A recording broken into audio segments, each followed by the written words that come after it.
Hello everyone. My name is Linda Gunno. I am the CEO and founder of Linda's Professional Creations. I am a master certified wedding planner and a certified florist. I have many years of experience in the wedding industry. Linda's Professional Creations is an event planning and wedding decor company. We cater to small and large events in and around Philadelphia. We do full service, partial, month of coronations, we do milestone celebration, decor, planning. So pretty much anything that need planning and decor, we handle it all. If you are just joining my channel for the first time, please like, share, and subscribe to my channel. If you're wondering who is this lady and why should I subscribe, well, I'm not only a certified planner, as I say, I'm a master certified planner, and I started this journey a while ago. And I was saying in April, I took on this challenge to do a video for a year every day, and some days it's a little challenging to just give people tips and tools and ideas and anything that can help them in regards to the wedding needs and event needs and life advices and media, whatever stage I am. So today we're going to talk about something that most people need to know if they don't order it, which I think is very important, is the cost of food and drinks at your venue. Those are things that you really need to know, which I feel is a major factor of what it is to help you decide what to do. Before I dive into the cost, what I would say, one of the major reasons, one of the major things you can do to cut down your food and budget minimum and drinks is to limit your guests. That's the faster way you can cut down your guest list. Cut down your budget by cutting down your guest list.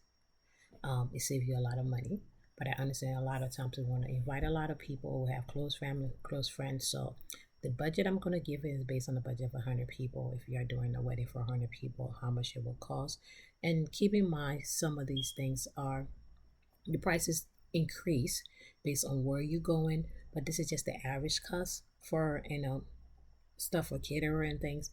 With the venue, with the location, of course the price will increase. If you're going to a 5-star venue, if you're going to a luxury venue, things will change. So sometimes from the high end, you can get a dinner for anything from 100 to one, like $200 per person, based on how 5 stars you're going with your venue. For something low end, you can get something anywhere between 27 to 47, like I would say $47 to maybe, so I would say $27 if you're doing like a buffet style, where it's buffet style, where if you're doing, that's like low end. And about, I'll say 47 if you're doing plated. But once again, it depends on the caterer you're using. This is like if you're using a caterer versus not in-house venue or different things. So the factor is different. You can find certain place for $75 for all inclusive, $100, 60. So it all based on where you go.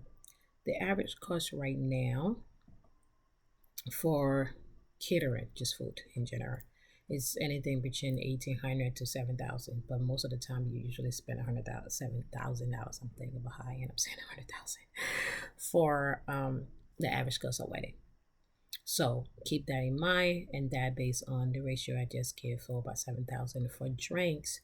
It based on where you can do anything from like, I would say 25 to 5,000. It all based on what you want, and the higher you go, the premium. And most caterer have comes with basic linens and things. Of course, the price will increase if you want fancy linens and fancy, to the same thing if you want top shelf liquor versus lower end liquor. And the one thing I would say, if your guest is a beer drinker, if you guys drink beer, and it's no point of serving a high end champagne flute and all of that if you guys just drink beer, cater to that kid. So all based, and sometimes, most of the time, a lot of people are leading to open vibe versus cash bar. Some people, to save the cost, they will do minimum drinks and give people tickets.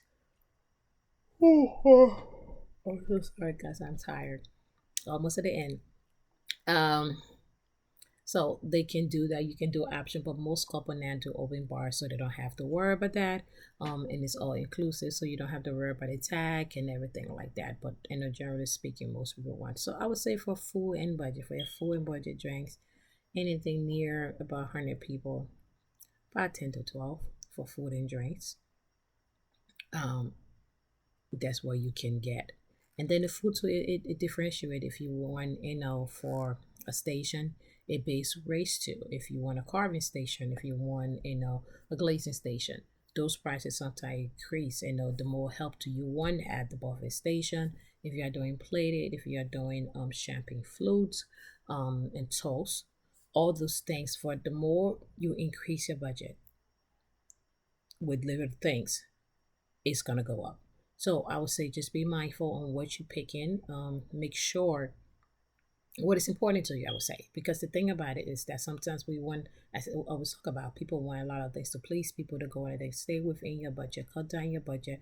I'd rather you have a great wedding and please a guest and then end up just being stressed out or worried about, oh my god, all these bills they have to pay, because you have to pay these people the thing. You don't want people coming to you when you're doing your wedding and say, hey, the budget's due, you haven't paid this, we're not going to serve this, we're not going to do that.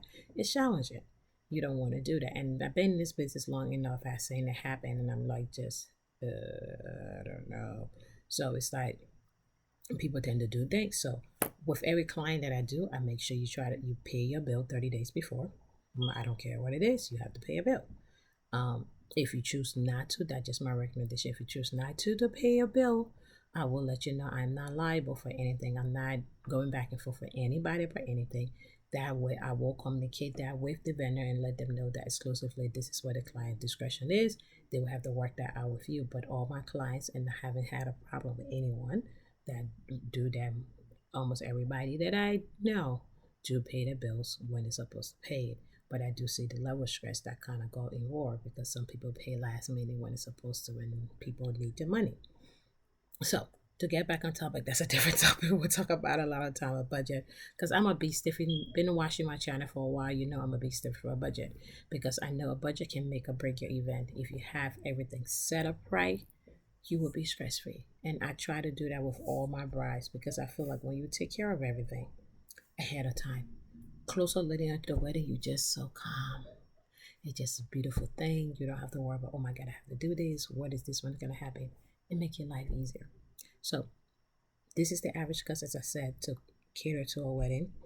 You can plan within that cost, how much you're looking to spend per person. Once again, based on every venue, the cost is different. I have seen some people, food and drinks minimum go as high as 50, $100,000 based on the cost of bill that they pay. Now, if you want all these, fancy luxury meals, if you don't have the luxury budget, please don't do it. Cater to what it is. If you have to cut down the fish and maybe go for chicken. Chicken's a little chicken. If you have to cut down the steak, substitute for different and every catering option, I would say, always have a vegetable and vegan options. And I know people say, well, veggies, because the thing is, vegetarian can eat vegan food, but vegans cannot eat vegetarian food. So look at your guests. If you do have a guest on there who are vegan, make sure you have a vegan option versus having a vegetarian options, because they both can eat. Like I said, vegetarian can eat vegan food. So that's another way you can cut down your budget. Do chicken instead of steak. So go down for cheaper things on the menu that will bring your cost down versus going and say, I want a seafood, I want a lobster on the menu, and do things. You can work with your caterer. They can plan out and tell you what it is. And also, based on what you pick, if you are going with, make sure you read your contract, because thing as in regards to gratuity, some caterer add the gratuity is already in the bill. That 15 to 20% make a huge difference in your budget versus you giving gratuity. So you have to make sure those things at the end of cost is you are properly prepared for what all is included. Are they charging for extra labor? Are they charging for extra drinks? Are they charging for extra service? If you say you want custom drink made, most of the time those are custom prices. So make sure you are, if you have the length of the drinks, how many hours do you want to have an open bar? All of those effect. Instead of 5 hours bar, you decide to do a 6 hours bar. So, and then you're thinking about cocktail hours. So all those things, make sure that you have the right option. But once again, thank you for watching. My name is Linda Gunner. I am the CEO and founder of Linda's Professional Creations. Please like, share, and subscribe to my channel. You can find my information at www.lyndaperfect.creationseven.com. where you can learn more about my services and also sign up for a free 30-minute consultation. I'm so excited. I'm getting towards the end. It's like, it's amazing feeling to be done with the season. I'm looking forward to 2023 and 2024 already. But thank you so much. You have a great day.